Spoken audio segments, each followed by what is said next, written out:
വ്യാജ ബോംബ് ഭീഷണിയിൽ പോലീസിനെയും ബോംബ് സ്ക്വാഡിനെയും വലച്ച വ്യാജന്മാർ.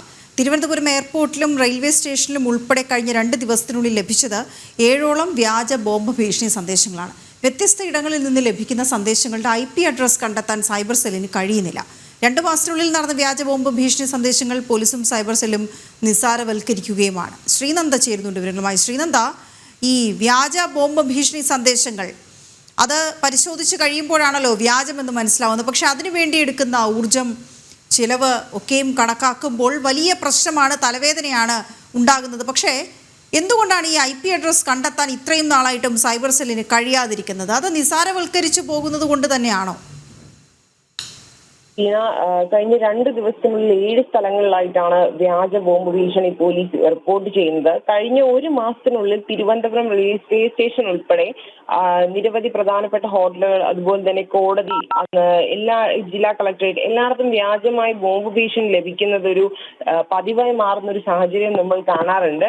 ഓരോ തവണ ബോംബ് ഭീഷണി ലഭിക്കുമ്പോഴും പോലീസും അതുപോലെ തന്നെ ബോംബ് സ്ക്വാഡും എത്തി പരിശോധന നടത്താറുണ്ട്. എന്നാൽ കാര്യമായി ഒന്നും കണ്ടെത്താൻ കഴിയുന്നില്ല.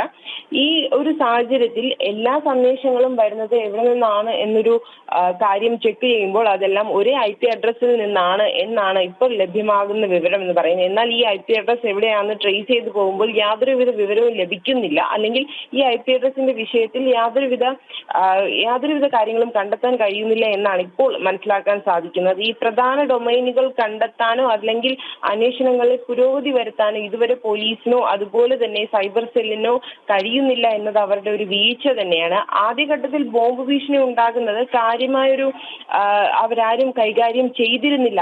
ആ ഒരു അനാസ്ഥ കൊണ്ട് മാത്രമാണ് ഇപ്പോഴും ഈ ബോംബ് ഭീഷണി തുടരുന്നതും അതുപോലെ തന്നെ ഏത് IP അഡ്രസ്സിൽ നിന്നാണ് അല്ലെങ്കിൽ ആരിൽ നിന്നാണ് ഈ ഭീഷണികളെല്ലാം വരുന്നത് എന്ന് കണ്ടെത്താൻ കഴിയാത്തതും ഈ ഒരു പോലീസിന്റെയും ബോംബ് സ്ക്വാഡിന്റെയും അല്ലെങ്കിൽ സൈബർ സെല്ലിന്റെയും ഈ വിഷയത്തോടുള്ള ഒരു ലാഘവം, അതിനെ കളിയായി കാണുന്നു അല്ലെങ്കിൽ ഒരു സീരിയസ്നെസ് ഇല്ലാതെ ഈ ഒരു വിഷയം കൈകാര്യം ചെയ്യുന്നത് കൊണ്ടാണ് ഇതുവരെ ഇതിൽ യാതൊരുവിധ നടപടികളും അല്ലെങ്കിൽ യാതൊരുവിധ നീക്കുപോക്കുകളും ഉണ്ടാക്കാത്തത് എന്ന് നമുക്ക് മനസ്സിലാക്കാൻ സാധിക്കുന്നുണ്ട്. ഈ സൈബർ സെൽ വിഷയങ്ങൾ നിസ്സാരവൽക്കരിക്കുമ്പോഴാണ് ഇങ്ങനെ ഒരു സാഹചര്യം വീണ്ടും തിരുവനന്തപുരത്ത് ഉൾപ്പെടെ വിവിധ ജില്ലകളിൽ ഇങ്ങനെ നിരവധി തവണ വ്യാജ ബോംബ് ഭീഷണികൾ വരാറുണ്ട്. ഈ ഒരു വരുന്നത് കാരണം എന്താണ് ഈ ഒരു വ്യാജ ബോംബ് ഭീഷണി വരുന്നതിന്റെ കാരണം എന്ന് ഉള്ള ഒരു വ്യക്തമായ ഒരു വിശദീകരണം ലഭിക്കാത്തത് തന്നെയാണ് സ്ഥിരമായി ഈ ഒരു ഭീഷണി തുറന്നുകൊണ്ടിരിക്കുന്നതെന്ന് നമുക്ക് പറയാൻ സാധിക്കും. വീണ, ഓക്കെ, ശരി ശ്രീനന്ദ.